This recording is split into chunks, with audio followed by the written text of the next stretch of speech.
Hi, it's Jason from Fraser Valley Rose Farm. Today I want to get hands-on out in the garden, dividing out perennials in this late winter, early spring season, and the question of what plants take division really well this time of year. The rule of thumb in horticulture goes that if it blooms super early, like say a peony or a bleeding heart, this is not the time of year. You should delay that until after flowering. Even the fall is great, whereas a lot of plants are very adaptable to being divided at this time of year. I would say hostas straight away, like those, either spring or fall. Daylilies also, again, now or after they bloom in the fall. So there's lots that are adaptable to it. I'll go through some of the different forms as well, ones that creep under the ground and ones that you have to divide out the crown. So let's get out in the garden, but it is raining out today, so I'm going to gear up first. I'm just going to roll along here and give you some examples from throughout the garden of different plants. This one is a daylily, if I recall correctly. It is a deep red daylily, and you can see it's got a sizable chunk here. So what I'm going to do is I'm going to go ahead and divide it. And usually I start from around the center here and just cleave off a big chunk, leaving a substantial portion in the garden. And by doing this, I want to do a couple of different things. First of all, I want to get more plants, obviously. But second thing is I want to preserve the health of this plant. And you can see that as it gets big as a chunk like this, there are often, or sometimes, sections in the center here that become congested and less healthy because of it. So the second thing I'm doing is I'm managing the health of the plant as I go through here. Giving myself a sufficient margin around it so that I don't damage the roots too bad. Obviously, I'm going to get some roots as I do this, but trying to get it without damaging a huge portion of the roots. And then as I tease it out of here, then I'm going to get some of that soil off of the roots. There you go. You can see good amount of roots all the way around, but some sections of soil here that can just be teased off as I go. And the successful division, as you break this up, will have a section of shoots on the top and roots on the bottoms.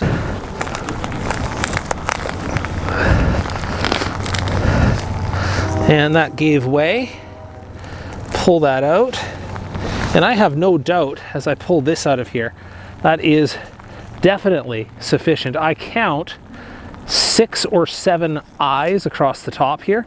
And in fact, if I wanted to be even a little more aggressive, and I'm feeling like it can just do it, is I can go ahead and divide it into 3 and 4 here. And I think that I still get 2 sections with a significant amount of root on it. Pulling that one out there, and yes, I have the eyes across the top and a good section of roots across the bottom here. And then the remaining section over here also has, well, now I see 4 eyes on here and a good section of root. And I just continue on that with the rest of this as well, getting myself what will appear to be something like 7 or 8 sections of plant that I can move into pots or divide around the garden.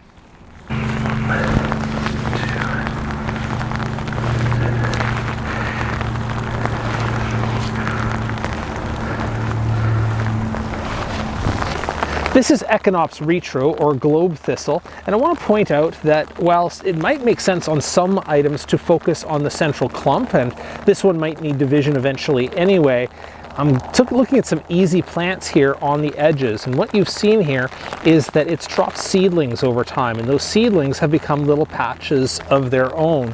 And what that makes is a very easy spot to get more plants, and the benefit in the garden is that I don't get them spreading into the crowns of other plants. So for instance, I have a rose over here, pillow fight, that I don't want to see gets crowded or surrounded by a bunch of echinops. So if what I can do is I can just sneak my way underneath these little clumps off to the side here, pull them out of here, and what I end up with is a whole bunch of little globe thistles that are easy divisions. So I'm going to pull that one up there so you can get a good look. Easy divisions. It's already got a shoot on the top, it's already got roots on the bottom, and I can get a bunch of those very easily while improving the condition of the plants surrounding it in the garden.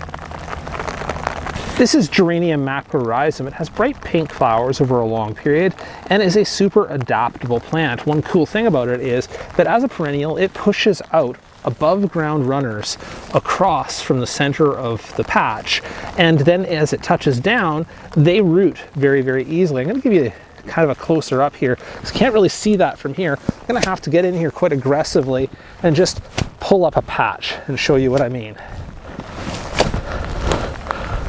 Here we go. I'm going to pull up this chunk here, and what's cool about it is that you can see from here that it's just pushing these above ground stems across the surface, but every place where it touches the soil, it has a potential to go ahead and root. So I'm going to go ahead and show you here that every one of these little rootlets, I guess you're going to call them here, is another potential spot for it going ahead to root down. So one nice thing, if you're looking to get, I mentioned the rule, roots and shoots, right? Well, I see along this section here that there are things that look like little eyes, little shoots, and I see the roots already there. So I'm going to go ahead and cut off that darker stop pot there, but then I'm going to go ahead and just cut this section. And I have zero doubt that with this section here, even though it kind of doesn't look like it has roots, but I can see the rootlets there, I can see the shoots there. If I just lay that loosely onto the top of potting soil, it will definitely root down. From the end of that same stem, here's another spot where I can see the rootlets there already. So I'm just going to go ahead and pull off that extra section of leaf because it could tend to dehydrate it. And I'm just going to go ahead and nestle that into soil as well. And I have no doubt that that will root. That's the cool thing about this macrorhizome, is that anywhere that you see those little rootlets coming out and a shoot coming out as well, you can just stick that loosely into soil and it will do all the rest of the work for you.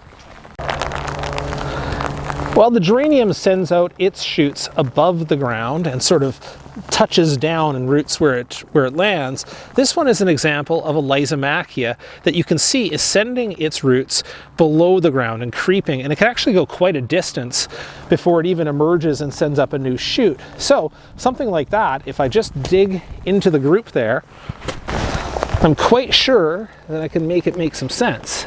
I'm just going to go ahead and grab this clump here, and oh, isn't that beautiful? Now, obviously the problem with something like a Lysomachia, this is a gooseneck loosestrife, is that it might be even a little bit too eager to spread.